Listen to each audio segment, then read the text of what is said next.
Hello বন্ধুরা, Suman the bike taxi আপডেটারে আপনাদের সকলকে আরও একবার স্বাগত। অনেক দিন পর একটা নতুন আপডেট নিয়ে আপনাদের কাছে এসেছি। ভালো লাগলে শেয়ার করবেন, সবাইকে জানাবেন, আর আমার চ্যানেলকে সাবস্ক্রাইব করবেন। আপনারা সবাই জানেন যে আমি কখনো কোনো কন্টেন্ট ভিডিও বানাই না, কন্টেন্ট ক্রিয়েটার নই। আমি মূলত চেষ্টা করি রাস্তাঘাটে চলার সময় যা কিছু আপডেট পাই সেটা নিয়ে মানুষের কাছে বার্তা দিই যে সচেতনভাবে চলার সচেতনামূলক বার্তা, যে রাস্তাঘাটে চলতে গেলে কীভাবে চলা উচিত, কী করা উচিত, কী করা উচিত নয়, এই সব বিষয়ে আমি সাধারণত বলার চেষ্টা করি। প্রথমে আপনাদের সবার কাছে ক্ষমা চেয়ে নিচ্ছি, মুখটা ঢেকে আছে এই কারণে অনেকক্ষণ গাড়ি চালানো হয়েছে, মুখের অবস্থা খুব খারাপ। এই মুহূর্তে আমি আছি বালি ব্রিজের ওপরে, হয়তো পিছনের ভিউটা দেখতে পাচ্ছেন আপনারা, বালি ব্রিজের ওপরে। তো আজকে যে কারণে ভিডিওতে এসেছি সেটা হচ্ছে আমি আজকে একটা ভাড়া পেয়েছিলাম সোদপুর থেকে দমদম স্টেশন। ঠিক 11টার সময় ভাড়াটা পেয়েছি। যদি আমি পারি আপনাদেরকে সেই ভাড়ার লিঙ্কটা দিয়ে দেবো ভিডিওতে, যদি পারি। তো যেটা বিষয় সেটা হচ্ছে যে ওই ভাড়াটা যখন আমি ড্রাইভ করছি, তো তখন আমি বেলঘরিয়া থানাটা যখন ক্রস করছি, ডালডাবের দিকে যাচ্ছি, ক্রস করে ডালডাবের দিকে যাওয়ার সময় একটু জ্যাম পাই।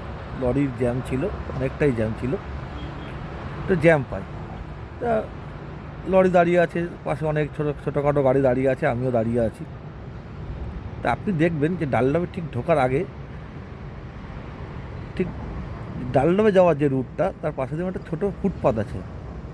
তার পাশে দেখবেন অনেক হেলমেটের দোকান, দু তিনটে হেলমেটের দোকান আছে, ছোটো ছোটো চায়ের দোকান আছে, ছোটো ফুটপাথ আছে। তো সেই ফুটপাথের ওপর কয়েকজন ব্যক্তি গাড়ি নিয়ে ওই জ্যাম থেকে বেরোনোর জন্য ফুটপাথের ওপর দিয়ে গাড়িটা নিয়ে চালিয়ে গেলেন। তা আমি স্বভাবতই দেখে সেটা অবাক হয়েছি। তো আমি এই মুহূর্তে যেহেতু বালি ব্রিজে আছি, আমি আমার দর্শক বন্ধুদের একটু দেখানোর চেষ্টা করব যে ফুটপাথ এমন একটা জিনিস, হয়তো আপনার কাছে এটা গাড়ি চালানোর জিনিস হতে পারে, আর এটা কিন্তু অনেক মানুষের শোয়ার জায়গা, অনেক দিন দরিদ্র মানুষের কাছে শোয়ার জায়গা, আপনি দেখে নিতে পারেন। আমি যখন একটা উত্তরপাড়া ভাড়া নিয়েছিলাম, যখন আমি বেলুড় মঠের রুটটা দিয়ে যাচ্ছিলাম, তখন ওই ফুটে দেখলাম অনেকে শুয়ে আছেন। আমি জানি না এই ঠান্ডার মধ্যে এই মানুষটা কী করে এখানে শুয়ে থাকেন। রাত্রিবেলা অনেক দোকান থাকে যেগুলো বন্ধ হয়ে যায়, তার নিচে এরা শুতে পারেন, কেন শোন না আমি জানি না, এটা একান্ত তাদের ব্যক্তিগত বিষয়। তবু আমার দেখে খুব কষ্ট লাগে যে এরা এই ঠান্ডার মধ্যে ফুটপাতের উপর শুয়ে থাকে। কারণ মূলত যেটা বলার সেটা হচ্ছে যে আপনারা যারা এই সামান্য 5 মিনিট 2 মিনিটের জ্যামের জন্য ফুটপাতের উপর নিজের গাড়িটা তুলে দেয়, তারা সেটা চিন্তা করেন যে এই ফুটপাতটা কিন্তু মানুষের চলাফেরার জন্য, এবং অনেক রাত্রিবেলা অনেক মানুষ এখানে শুয়েও থাকেন। শুয়ে থাকাটা কতটা আইনগতভাবে ঠিক আমি জানি না, বাট আপনার গাড়িটা ফুটপাতে তোলাটা কিন্তু আইনগতভাবে সম্পূর্ণই বিরুদ্ধ, এটা আমি জানি। তো সবসময় আগেও বলেছি যে আপনি যখন রাস্তায় চলবেন, বা আপনারা যারাই রাস্তায় চলবেন, নির্দিষ্ট কিছু শর্তাবলী, নির্দিষ্ট কিছু নিয়ম মেনে চলবেন। হ্যাঁ, এতটুকু টাইম যদি আপনার হাতে না থাকে যে একটু জ্যাম হলে আপনি দাঁড়িয়ে যেতে পারবেন, তা না করে আপনি ফুটপাতের উপর নিজের গাড়িটা তুলে দেবেন, এটা কোনো শুভবুদ্ধি সম্পন্ন মানুষের কাজ হতে পারে বলে আমার অন্তত জানা নেই। তো এই সমস্ত দিন দরিদ্র মানুষ যারা ফুটপাতে রাত্রিবেলা শুয়ে থাকেন এই ঠান্ডার মধ্যে, হ্যাঁ, সেখানে যদি আপনি গাড়িটা তুলে দেন, তাহলে যে কোনো সময় একটা অপ্রীতিকর ঘটনা ঘটতে পারে, একটা দুর্ঘটনা ঘটতে পারে, হয়তো আপনার জন্য কারোর প্রাণহানি হতে পারে।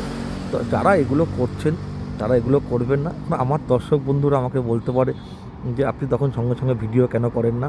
প্রথম কথা হচ্ছে, একটা কাস্টমারকে রাইড করে নিয়ে তার গন্তব্যস্থলে নিয়ে যাওয়ার তাড়া থাকে, 1 নম্বর। 2 নম্বর কথা হচ্ছে, ভিডিওটা এই কারণেই করি না, নিজেরও কিছু বাধ্যবাধকতা থাকে, নিজেরও কিছু ঝুঁকি থাকে, হয়তো সবাই সেটাকে মেনে নাও নিতে পারে, সে কারণে ভিডিওটা করি না। শুধু মানুষকে সচেতন করার চেষ্টা করি যে আপনারা এগুলো করবেন না, কারণ আপনার গাড়িটা ফুটপাথ দিয়ে চলার জন্য নয়, আপনার গাড়িটা রাস্তা দিয়েই চলার জন্য। তো এই জন্য বলছি, যারা এগুলো করছেন তারা প্লিজ এগুলো দয়া করে করবেন না।